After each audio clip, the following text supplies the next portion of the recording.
સન 2001માં Pandesara police સ્ટેશનમાં નોંધાયેલ મારામારીના ગુનામાં છેલ્લા 24 વર્ષથી વોન્ટેડ આરોપીને ઝડપી પાડતી સુરત શહેર ક્રાઇમ બ્રાન્ચ.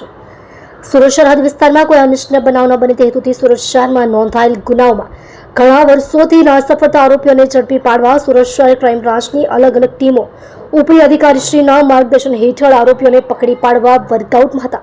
દરમિયાન નાસફળતા સ્કોડના પોલીસ માણસોને મળેલ આધારભૂત બાતમી હકીકતના આધારે ઉધના હરિનગર ખાતેથી આરોપી મંગલુ ચડિયા જૈના હાલ ઉંમર વર્ષ 54, ધંધો સિલાઈ કામની મજૂરી, રહે મકાન નંબર 96, મહાદેવનગર સોસાયટી, ઉધના હરિનગર, સુરત, મૂળ રહેવાસી ગામ માણેકપુરા, થાના ખલીકોટ, જિલ્લો ગંજામ, ઓરિસ્સાનાને પકડી પાડવામાં આવેલ છે.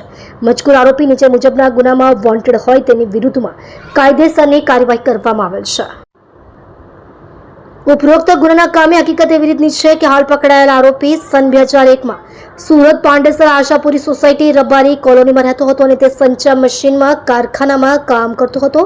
તે વખતે ફરિયાદીશ્રીના ભાઈ સુભાષ આરોપી ગણપતની માતાને બદનામ કરતા હોવાનો વહેમ રાખી જેની અદાવત રાખી તારીખ 27/8/2001ના રોજ સવારના 10:30 વાગે હાલ પકડાયેલ આરોપી ગણપતે ફરિયાદી અને સાહેદોની સાથે ઝઘડો તકરાર કરી હાલ પકડાયેલ આરોપીએ તીક્ષ્ણ ધારદાર હથિયાર વડે સુભાષને પેટમાં ઘા મારી વચ્ચે પડેલ ફરિયાદી અને સાહેદોનો પણ હાથ ઉપર ચાકુના ઘા મારી ગંભીર ઈજાઓ કરી નાસી ગયેલ હતો. મજકૂર આરોપીને પકડી પાડવા સારું નામદાર કોર્ટ દ્વારા CRPC કલમ 70 મુજબનો વોરંટ ઇસ્યુ કરવામાં આવેલ હતું.